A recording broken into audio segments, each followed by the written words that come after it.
주님께서 여러분과 함께 사제의 영과 함께 요한이 전한 거룩한 복음입니다. 주님 영광 받으소서.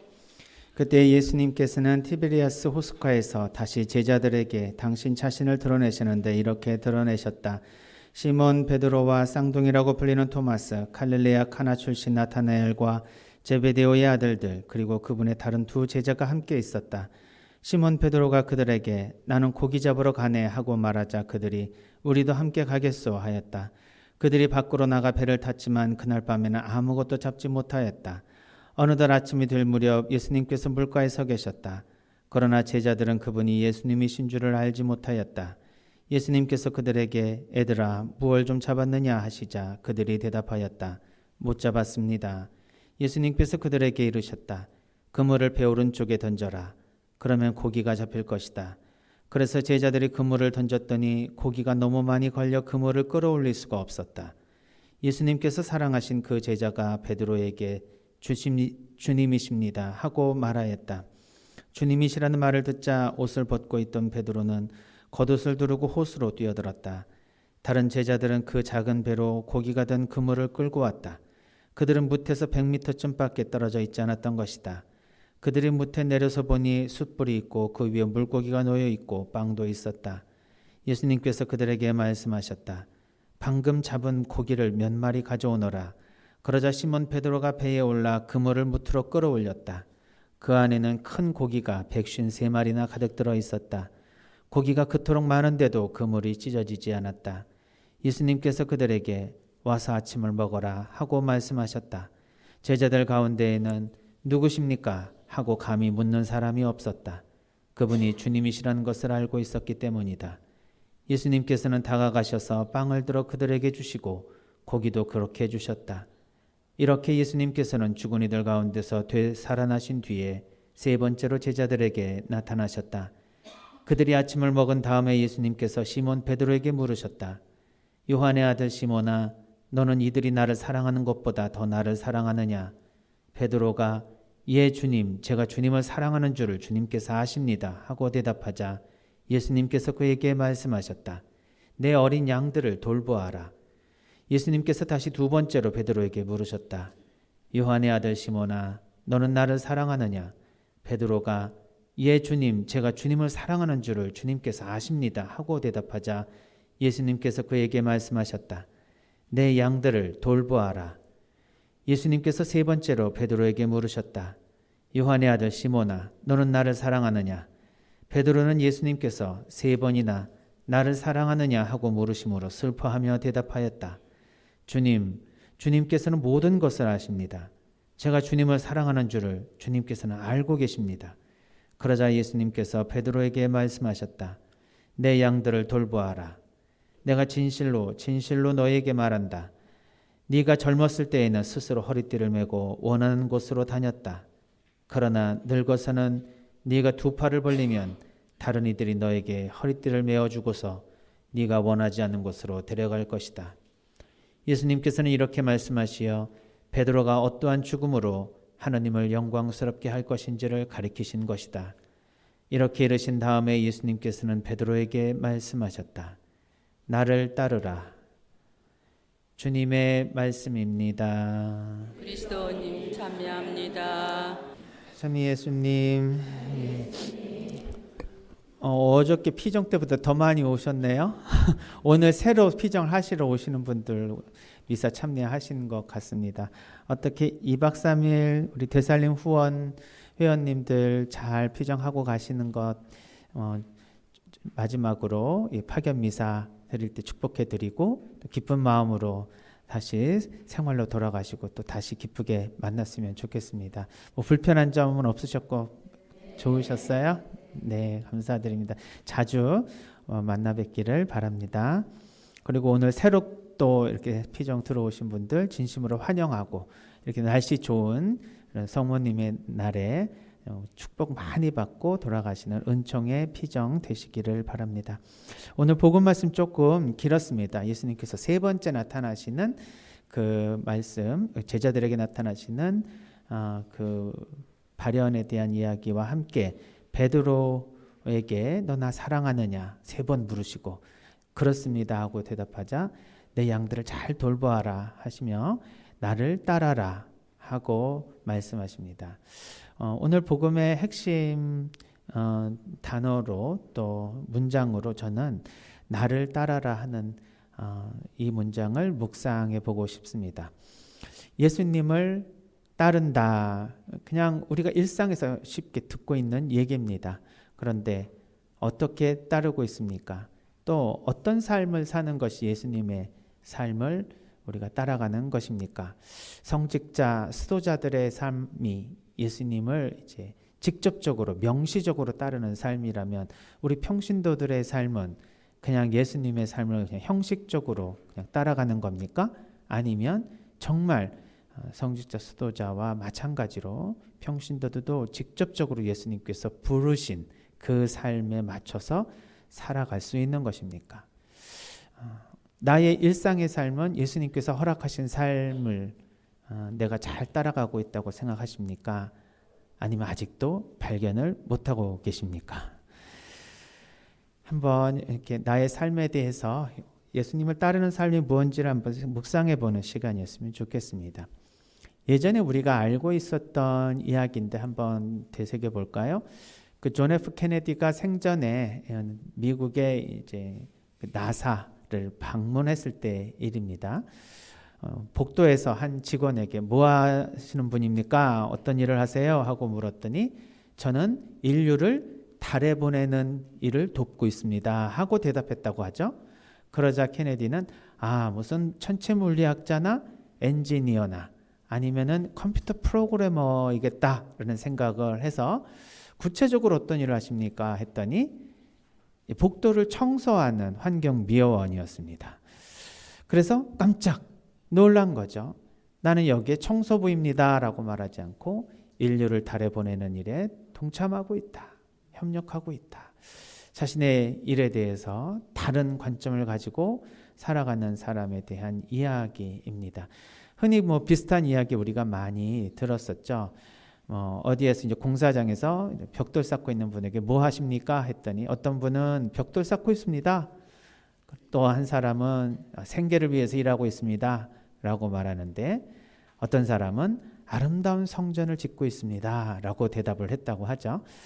자, 똑같은 일을 하면서도 어떤 마음으로 하느냐에 따라서 나의 일이 하나님께서 불러주시는 그런 거룩한 일 또는 맡겨주시는 그러한 소명의 일로 생각할 수도 있고 아니면 그냥 생계를 위해서 내가 살아가는 그냥 일일 수도 있습니다. 그래서 우리가 그냥 일상에 우리의 주어진 일들을 어떤 마음으로 하고 있느냐 이것이 우리의 삶이 얼마나 기쁘고 행복하고 만족스럽게 하느냐를 측정해보는 그런 실험들이 많이 있습니다. 예를 들면 그 예일 대학의 경영학과 교수인 에이미 부제시니 에프스키라는 학자가 있습니다. 보통 이제 경영학 교수가 이제 경영학 논문을 쓸 때는 요즘에는 심리학 논문하고 거의 같이 영역을 공유해요. 왜 그런가 하면은 결국 이제 사람에 대한 경영은 결국 사람의 마음에 대한 경영이 아니겠는가 해서 요즘에는 이제 심리학과 경영학이 거의 같이 갑니다. 특별히 어떤 주제에서 만나는가 하면은 일을 그냥 일로서 생각하는 것이 아니라 일에 대해서 어떤 소명의식을 갖거나 영성적으로 일을 하는 사람들의 심리가 과연 그렇지 않은 사람들과 어떻게 차이가 나는지를 많이 연구를 해요. 그래서 이제 소명이라고 하는 건 영어로 콜링이라고 하죠. 그래서 이제 콜링이라고 하는 의식을 갖고 있는 사람들 또 일에서 특별히 하나님께서 맡겨주신 일이다.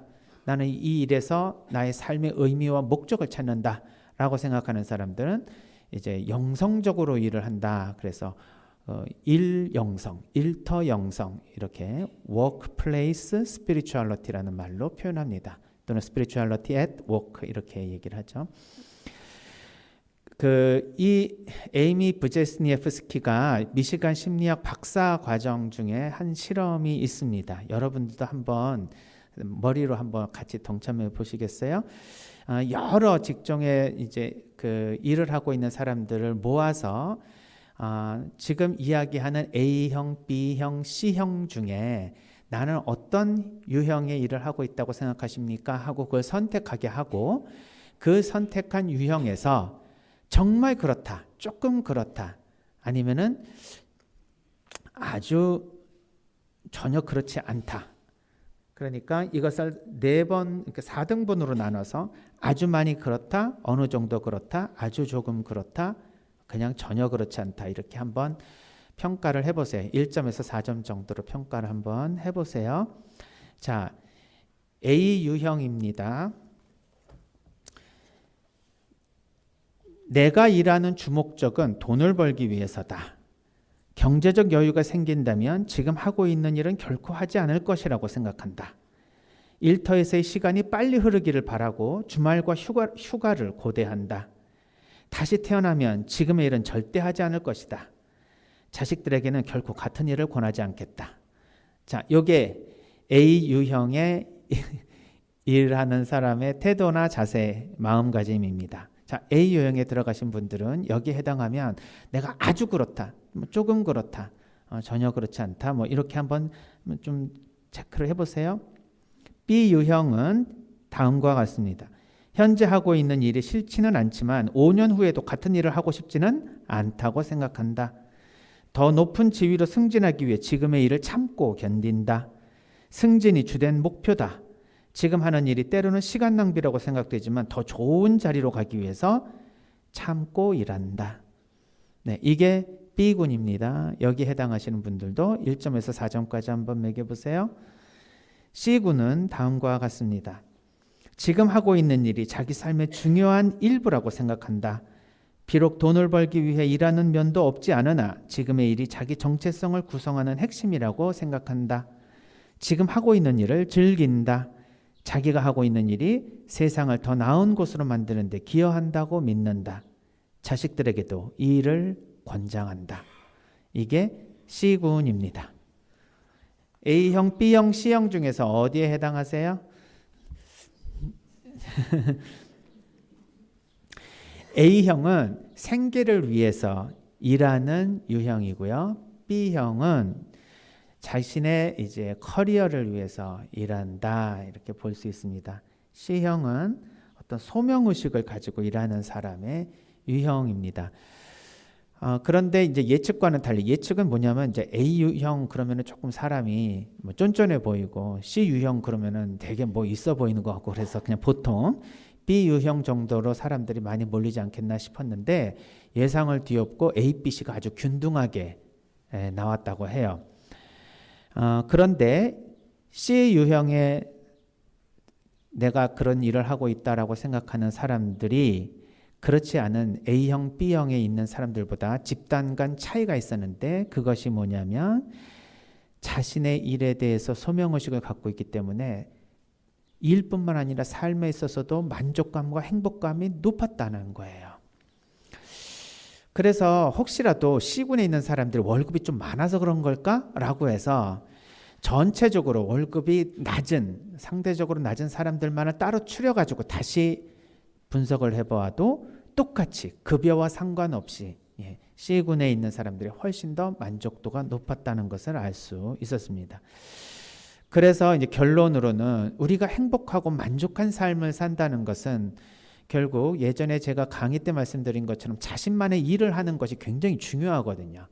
그러니까 우리가 꼭 월급을 받고 생계를 위해서 뭐 봉급을 받기 위해서 일을 하는 것만은 아니죠. 예를 들면은 우리 어머니들은 가사 일을 하잖아요. 이게 그냥 아무것도 아닌 일이 아니라 우리 일상에서 그리고 우리가 이 세상을 살아가는데 굉장히 중요한 일입니다. 그래서 이러한 자신만의 일을 어떻게 하느냐가 굉장히 중요한데 이것이 행복의 기본적인 4가지 전제 조건 중에 하나다라고 말씀을 드렸습니다. 근데 이 일을 내가 어떻게 어떤 마음으로 하느냐 하는 것은 더더군다나 더 질적으로 행복을 높일 수 있는 길이라고 볼 수 있는 것이죠. 그래서 어떤 일을 하던 간에 그 일의 보수와 뭐 급여 또는 지위와 상관없이 내가 이것을 하나님께서 주신 일이다. 하나님께서 허락하신 일이다. 나는 이 일을 하기 위해 이 삶을 살고 있다. 나의 삶은 이 일을 통해서 의미와 목적을 가지게 된다. 그리고 나는 이 일을 소중하게 생각하기에 내가 사랑하는 사람에게 이 일을 하라고 권고하고 싶다. 이런 마음이 드는 사람들, 일상에서 똑같이 일을 하고 있지만 누구는 일에 지쳐서 피곤하고 괴로워할지 모르지만요, 이러한 분들은 일을 하면서 오히려 행복감을 느끼게 된다는 것이죠. 즉 하나님을 따른다는 삶은 무엇입니까? 내가 어떤 일을 선택해서 내가 그런 일을 하게 된다고 생각하면 내가 괜히 이 일을 시작했나? 다른 거 하면 어떨까? 내가 이거 다른 일을 해서 더 큰 벌이를 해야지 라고 계속 자신의 진로에 대해서 고민을 합니다. 근데 진로를 고민하는 사람들이 사실은 어떤 일을 해도 항상 고민거리가 생기는 유형들을 찾아볼 수 있어요. 근데 어떠한 일을 해도 그 안에서 정말 성실하게 기쁘게 일하는 분은 무슨 일을 해도 그 일에서 기쁨과 행복을 찾고 있습니다. 참 신기하죠? 그래서 우린 진로에 대해서 고민을 할 것이 아니라 나에게 맡겨진 일을 얼만큼 성실하게 그리고 기쁘게 그 일의 의미와 목적을 찾아 일할 수 있을 것인가를 먼저 생각하는 것이 좋습니다. 그것이 내가 어떤 일을 해서 행복할 것인가가 아니라 그 일을 어떻게 할 것인가에서 행복이 결정된다는 그런 뜻이겠죠. 그래서 의미와 목적을 찾을 수 있는 일이라면 우리의 행복은 정말 우리 멀리 있는 것이 아니라 바로 옆에 있습니다. 그러나 발견할 수가 없는 것이죠. 예수님을 따르는 삶이란 나에게 주어진 이 일이 내가 선택한 것이 아니라 하나님께서 허락하신 일이라는 것을 믿는 겁니다. 그리고 그러한 일이 하나님께서 허락하신 일을 내가 기쁘게 완성할 때 하나님께서 그 일을 통해서 나에게 무엇인가를 삶의 의미와 목적을 잘 가르쳐 주시고 또 그 자기 자신을 실현할 수 있도록 이끌어 주신다는 믿음이 있는 거예요. 그것은 꼭 성직자 수도자들이 그런 하나님을 명시적으로 따르는 삶만이 아닐 것입니다. 우리 모두가 자신의 일, 특히 어떤 월급을 받지도 않으면서도 다른 사람을 봉양하면서 사는 그러한 봉사의 일이나 가사의 일도 마찬가지입니다. 그 일의 의미와 목적을 깨닫지 못하면 그냥 한낱 허드렛 일에 불과할 뿐이겠죠. 그래서 주님께서 나를 따르라 하는 것은 주님께서 허락하신 그 삶을 기쁘게 따라오라는 말씀 아니겠습니까? 또 자신의 십자가를 지고 기쁘게 나를 따르라고 말씀하시는 그 말씀도 같은 의미로 생각해 볼 수 있습니다. 나 이 일 아니면 좀 행복할 텐데 라고 해서 자신의 이 일에 대한 십자가를 버리고 다른 일의 십자가를 지려고 할 때 그 십자가의 무게가 과연 지금의 십자가보다 더 가볍겠냐 하는 것입니다. 그렇지 않다라는 걸 우리는 쉽게 생각해 볼 수 있습니다. 어느 면에서는 그 십자가는 지금의 십자가보다 조금 나은 면도 있겠지만 우리가 예상하지 못한 또 다른 고통이 기다리고 있기 때문에 그렇습니다. 그래서 우리가 피할 수 있으면 또 다른 것을 바꿀 수 있으면 우리의 삶에 있어서 이 일을 바꿀 수도 있고 나의 삶에 여러 가지의 의미와 목적을 찾기 위해서 또 다른 삶으로 나아갈 수도 있겠죠. 하지만 그렇다 하더라도 지금 내 앞에서 내가 살아가는 이 삶의 의미와 목적을 깊이 있게 찾아보고 거기에서 하나님께서 무엇인가 허락하시는 그 의미가 있겠다는 것을 내가 알아차린다면 지금의 나의 삶은 꼭 어느 다른 곳으로 넘어가야만 행복을 느낄 수 있는 것은 아니라는 것입니다. 따라서 지금 여기서 우리가 행복을 맛보지 못하면 다른 곳에서도 맛보기가 어렵다고 볼 수 있습니다. 하나님께서 나에게 주신 이 삶 자체가 사실은 내가 살아가야 될 하나님의 소명일 수 있습니다. 그래서 나의 이 일을 그리고 나의 이 삶을 적극적으로 받아들입시다. 그리고 그 안에서 의미와 목적을 찾아볼 수 있었으면 좋겠습니다. 그리고 그 안에서 기쁨과 행복을 느끼며 하나님께 감사하는 삶을 살아가는 것, 이것이 주님을 기쁘게 따라가는 삶이 아닐까 생각했습니다.